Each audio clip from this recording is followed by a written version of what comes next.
Hi, I'm Michelle and welcome to Pelvic Exercises. Well, today is the first in a two-part series on Kegels after hysterectomy.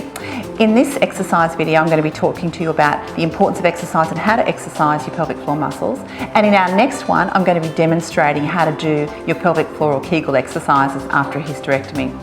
So just briefly, if you think about how to do these exercises and where the muscles are located, pelvic floor muscles are located underneath the pelvis, so between your sit bones, side to side, and running from front to back between the pubic bone at the front and the tailbone at the back.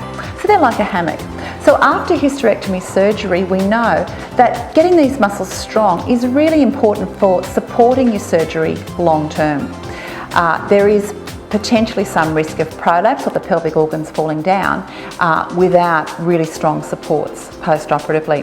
Now, it's really important that you get your surgeon's approval to start your exercises after hysterectomy, and usually that's between 4 to 6 weeks post-op, but it can vary from one woman to the next and from one surgeon to the next, so get your surgeon's approval before you start.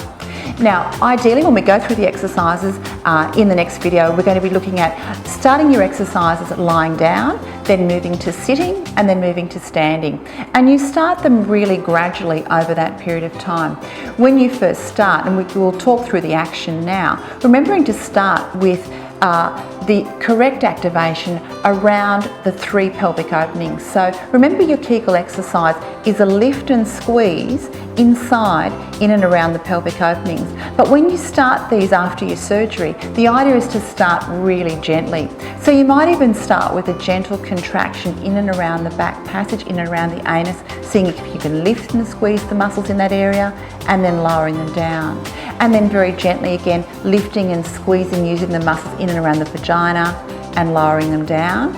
And then finally, you might be able to try to lift and squeeze in and around the urine tube opening and then lowering down. So that area is that the pelvic muscles encircle all those openings. And the goal of that little exercise being to try to activate the whole area, lifting and lowering around all those openings at once. So that's the correct technique to use. And the idea is to start in an anti-gravity position. So if you're lying down, then there's not as much pressure on your pelvic floor compared to lifting in sitting. So that's the reason for doing your exercises lying down.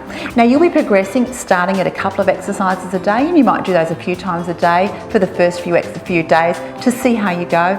Any discomfort, you cease them straight away, and then you gradually progress over time. And I'm going to be talking through how to do those in our next video. So in our next Kegel exercises video after hysterectomy, I'm going to be demonstrating to you how to do these exercises from lying into sitting and then into standing. So either subscribe now or visit me at pelvicexercises.com.au for more information about how to exercise after hysterectomy. I look forward to exercising with you again soon. Bye for now.